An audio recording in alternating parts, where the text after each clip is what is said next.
prepared. Now you can come in France. That's France. As you see, you are in a glorious village.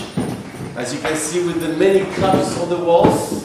You're not just in any village. See, we have a glorious past and triumphant winners of, I don't know what it is. But most likely, if people over here don't know, these cups are probably mostly, as you can see in the little statue all the way up there on the right, the not yet recognized Olympic activity of pétanque, but maybe one day pétanque will be recognized, because see the noble attitude of this man, very concentrated, and look at the harmonious movement of his body when he's about to let the ball go. It's very, very beautiful. I hope you see how inspiring that is. And think of the centuries of wisdom. When you see this man above us, is there a problem? If you bother you, just tell us. We'll let you. Okay, yes?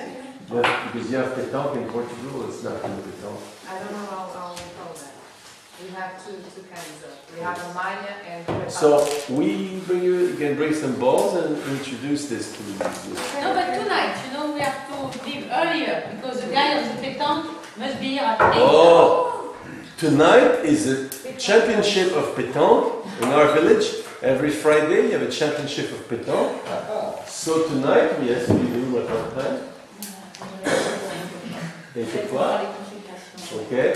So then there'll be in the village a championship of pétanque, so you can go admire, what is taking place. But that's wait, we have to leave the room. So it's 8 and that's going to No, because so at noon it has to be ready for 8, Yes. Yeah. We have to leave for the pétanque players. Yes. So we have to share the community. Anyway, so you can watch.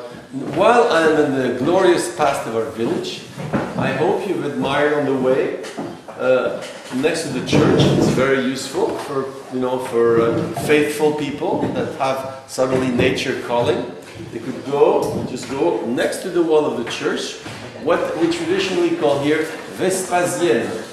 And Vespasienne come, as you probably know, from the Emperor Vespasius, who thought money had no order, and when they proposed to him a new tax on the Romans to get money, proposed to tax the peeing places. And people said that this was a strange idea because of the smell. But money has no odor. I don't know about in your country, but we have kept this as a very deep and important proverb in France, that money has no smell. Money has no odor. Yes, you have. Norway, safe. Yes. I thought you had a smell in Norway. A good smell, no? Sorry. Smells of oil. Smells the oil, yes, okay. Money smells the oil. So, as you can see, you can go by. Please have a look at it. Please try it. You can be two people together and have a nice discussion while being together. And that's why it's a place for two people, So, it's met together. And it stops at this height, so we can really see each other. But only see the decent part, and you're not tempted to look at the other one to see if it's bigger or smaller. That's why you must make this big preoccupation, as you know, among men about the size of the wee-wee, as they say somebody. So it stops here, so you see only his face, his eyes, his looks, the grin on his face. Yes, okay, so you can try it. Well, among other local activities, local attractions, I really recommend our local cemetery. Yes. Now, for people who are interested, who live in big cities, where cemetery plots are very expensive, in our beautiful cemetery, for 80 euros, you can have a place forever. 80 euros. Now, if you go by me, you can have it for 60, so please come to see it, or you can go see with City Hall. But you can have the whole family, and you have the whole family, you get the reduced price. Yes? So. Yeah, I know, he asked me already, I said no. Well, some people don't understand the beauty of eternal life and the eternal togetherness, yes?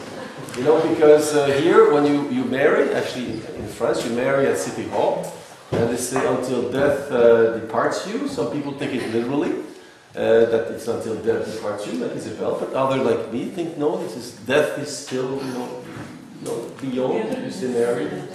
you know, you make the chocolate with your spouse forever. Yeah, sure. Just different perspective. Other very beautiful site. We have, let's see, next to the place to pee, there's a church, right? And this church is open during the day, and if you want a place where absolutely no one goes, it is the church. So if you want a place to meditate and you will see no one, that's a church. So please see the church. I really I invite you to see the beautiful blue ceiling. You see the heavens in our ceiling. Why would we work in the church? Okay, see, that's another difference in our marriage. I thought the church was a nice place to stay. But my wife, who was, as you saw, very particular vision of things, thinks the church is not the place to think, you know. Now you ask her why. I don't know. That's true. Okay, so you belong to the same school, so I invite you to see that. But the cemetery is very interesting. You see some very old tombs, you know, which are almost crushed into the ground, and they, you know, when you think that vanitas vanitatis, that we come from dust and we'll go back to dust. This cemetery really will, you know, you can enjoy the site because actually tombs that are coming back into dust, you know, and so it's very interesting. Yes. Did you get the room for free? Which room? Because you were married to talk like that? Or you get the room for free? Now you see what's behind it is a certain touch of cynicism, you see. No respect for beautiful things, no respect for tradition. I'm thinking everything is just mercantile operations and that we don't have a soul. Our village has a soul, which we should be sharing, because we're not such a cynic. Yes? Okay? Yeah.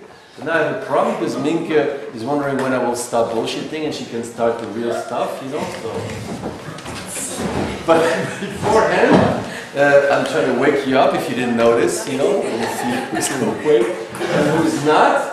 Let me ask something else. So I like our traditional. Did somebody have, you know, some, well, maybe drinking the wine of our Vivon and Alexandre last night? Had a profound insight, yes, something genial you want to share.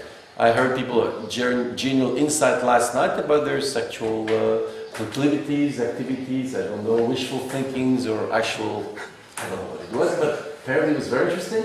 So did somebody get a profound insight on the sexual matter he would like to share this morning when he's sober? So please, anyone? Yeah, no? Nobody? No sex? Okay. Okay. So I thought it would be inspiring to prepare for Minke's workshop, but no. Okay. So since nobody is really, you know, very, you know, nobody wants to share, I will share something. You try to give a bit of an example about the workshop of our friend, Secret from last night. I thought it was very interesting. She managed in that workshop to make me contemplate for quite a moment the perspective of just stopping being a philosopher because it looked really ridiculous, you know. So I want to thank you for this. I'm now thinking about my retirement, thanks to you, because I observed the people that were supposed to act as philosophers, and in fact, talking about the sexual connection, the sexual thing, I said, God, these people are totally impotent, you know. It's absolutely amazing how philosophers can be impotent. Now, if that's your idea, was to get us to discover that philosophers are total impotent, I think you did very well. I managed to see a discussion for 23 minutes, and I'm sure the record could have been beaten very easily, where in 23 minutes, absolutely nothing had come out. You know, nothing.